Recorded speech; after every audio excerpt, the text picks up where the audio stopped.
Welcome back. We found this structure, which appears to be where the power line, assuming it is a power line, it certainly looks like one, that goes to the spaceship originates. This building at least appears to have some power, because I can see lights. The first sign of actual power that we've seen here. Although actually, that's not true, because the imager also worked in the forechamber by the dock. And whatever rotates that tower when we use the painting also must use a lot of power. So I'm talking out of my arse here. It's not the first sign of power we've seen. Hard to tell, but you can actually go between the trees and the building here, which leads down to another pillar where we can find another switch. I guess these are breakers or something. And from here we can also see the pillars and the bird bath, and back in the distance between the trees, or behind the trees, is the planetarium.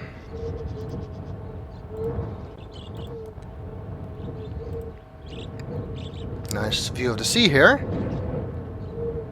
You'd expect there to be more waves, considering how windy it sounds like it is. It's also not a very nice day. It's kind of misty. Appropriate, I suppose. Nothing else back here, though, so let's go inside. This place is kind of creepy.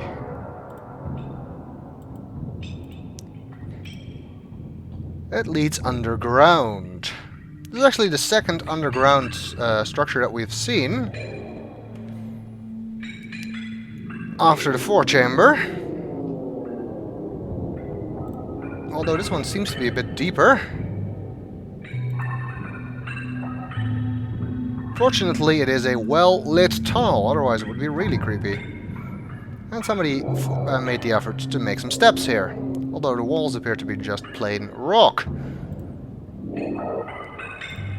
And there's the end of the passage, which ends in a door, which I suppose opens with this button.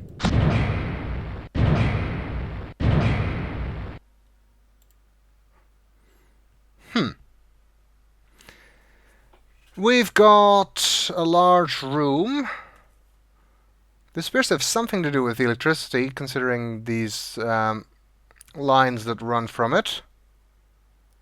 2 gauges and a whole bunch of buttons. Let's see what happens. Something turns on, and it's both of the gauges now say 10. I'm a bit hesitant though to play with a device that I do not understand. And let's look around here a little bit more. Behind us we find a diagram of some kind. I guess this explains the control panel. The left gauge shows power. The right gauge shows power to the spaceship, and the switches turn on generators. So I guess this place generates power for that spaceship that we saw. So now we're generating 10, I don't know, volts, watts, amperes, joules, something. And the spaceship is also receiving 10 units or of whatever it is of power. Maybe that means now we can open the door. I want to check that out. Which means we have to go back up. And I kind of wanted to go here.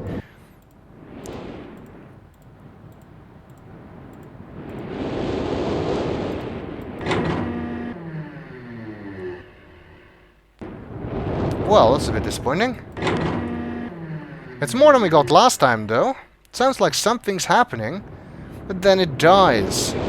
Sounds like an engine dying. Maybe it's not getting enough power.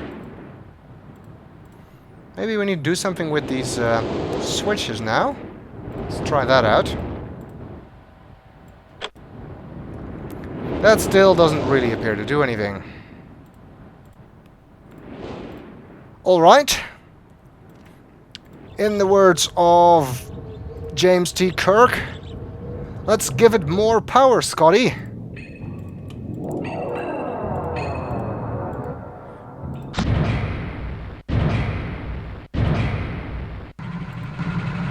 Let's see, you got 10, 17. That looked like not all these generators generate the same amount of power. The first one gave us 10, the second one only had 7. And then we get an additional 8. Well, let's just try turning on all of them. 49. Hey, we got 71 generated power, but the spaceship just went to 0.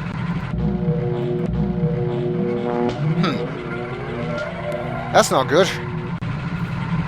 Let's turn it back off. Spaceship doesn't come back on, though. That's annoying. I guess she cannot take it, Captain. Well, we're not getting that door open if there's no power to the spaceship. But I don't feel like spending hours and hours working this out right now. With trial and error to see how much power we need to send to the spaceship. So let's continue our exploration first. Wow, it's still 12 o'clock. Time is either moving really slowly here or that clock is broken. Also a wind vane on the top. Let's check it out. Mark switch number 7. But we can't reach it to switch it. I guess I can't swim or something. Maybe these waters are just as treacherous as those around the land of the Green Isles. And we would immediately be sucked under by the undertow if we tried to go into the water.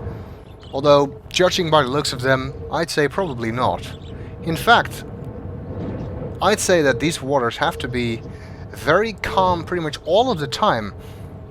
Otherwise, this tower would be partially submerged if there's some really heavy waves. Also makes it seem like this place does not have tides. Or maybe the tower is just somewhat higher above the water some part of the time. If this place truly does not have tides, it either means that we're not actually in the sea, just a very, very large lake, or this is not Earth. Of course, I actually know this is not Earth. I have no idea whether or not the place is not has no tides, however. I'm just speculating. This clock appears to be broken. And there's these controls down here. Let's see what they do. They look like they might open a valve or something. Doesn't appear to have any immediately obvious effect. Maybe we need to push the button. Nope, that doesn't do anything either. Hey. The clock changed. The minute hand changed by 30 minutes, and the hour hand changed by 2 hours. And we rotated the left wheel 6 times, and the right wheel 2 times. So that makes me think, let's see, 1, 2, 3. Yes, the left wheel controls the minute hand, and the right wheel controls the hour hand. So we can decide what time it is. We just made it 4:45. Doesn't appear to actually achieve anything, but nifty. Let's see. As we've reached the end of the island, it's not terribly big.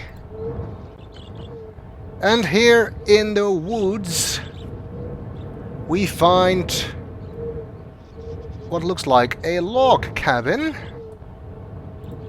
guess we also find many Marchmusen in the woodsen.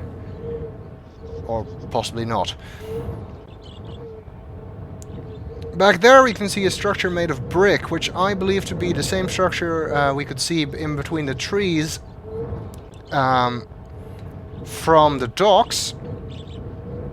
However, I kind of want to check out the log cabin first. Also, marker switch number 8. We can switch on this one. Whatever the hell that accomplishes. And, let's see. I guess we'll see what's inside this log cabin in the next video.